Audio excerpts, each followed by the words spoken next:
Alright, so what I'm going to be showing you today is how to change the stock servo out for a Corvette servo. So basically your stock servo sits under, this is for a 4l60E, your stock servo sits under this cover right here. What you're going to do is there's a snap ring you're going to pop out, and then there's an O-ring you got to grab and pull out the hole. It's going to pop this cover off, and then once we get that cover off, I'll show you how to get the servo out and how to swap over to this new servo. What you're going to do to get the snap ring off is you see this groove right here. You can get your screwdriver in there and just pry this out, and basically you're just going to work your way around with the screwdriver. The string's going to pop out of here like so. So there's the ring out, and then this cover is going to move out some. See it coming out there. Just pry it around evenly, and it's going to stop. Most likely when it gets to this groove. They usually get stuck in the groove. There's an O-ring in there that'll get stuck in the groove. So what you're going to do is, you see the blue O-ring in there, you're going to take something, you're going to grab that O-ring, you're going to pull it out like that, and you're going to hold it out, and it's kind of hard to do with one hand, but you're going to pull this out like that, and that should compress the rest of the O-ring into the groove, and you should be able to pop this cover out. I don't know if I can do it here with one hand, but I'll try. Sometimes you can get pliers and pull on the outside of this cover. So let me do that, and then I'll show you the inside. Alright, so I've got the cover off here. There's the cover with the blue O-ring in the groove. If you're careful with it, you shouldn't damage the O-ring. The new kit comes with a new one anyways, but if you're not trying to replace it, you're just trying to look at something, you can probably get away with reusing the O-ring if you're very careful with it. But anyways, that's the cover off, and this is what you'll see inside. So you have this will come off right here, and then you have a pin and a spring on the end of that right there. So this is the entire assembly.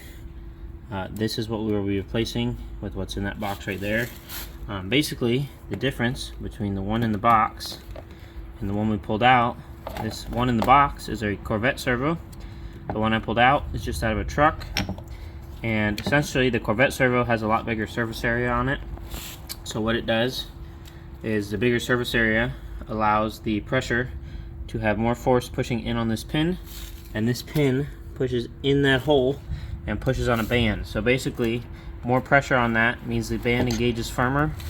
You'll get firmer shifts, it'll hold better, and that's pretty much the point of the Corvette servo. So I'll get this one swapped out, get the Corvette one put in, and then we will push this cover back on, and that's all there is to it on a Corvette servo.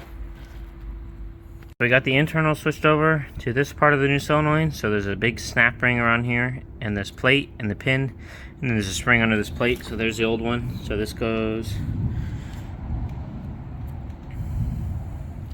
so there's the old one.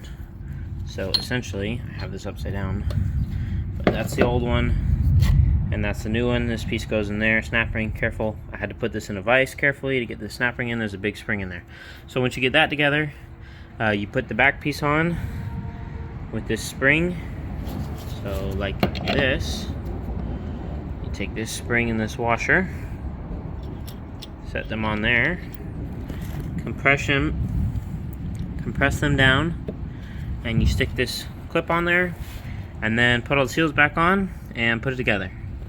Alright, so there is the new servo put together with all the O-rings on it. Match them up to the same place and color they were at before with the old servo. Make sure you got your spring in there, and then you're going to slide this in, lubricate all your O-rings, and then you're going to slide this in all the way in, push it in, put the new O-ring on your cover, push it in, and then put your snap ring on, and you're done.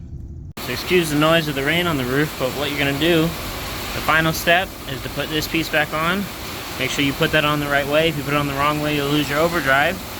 And then you're going to take your cap with your lubed up O-ring, you're going to push it on, and you're going to push it all the way in, and snap your snap ring in, and then you're done. That's it for the 4l60E Corvette servo.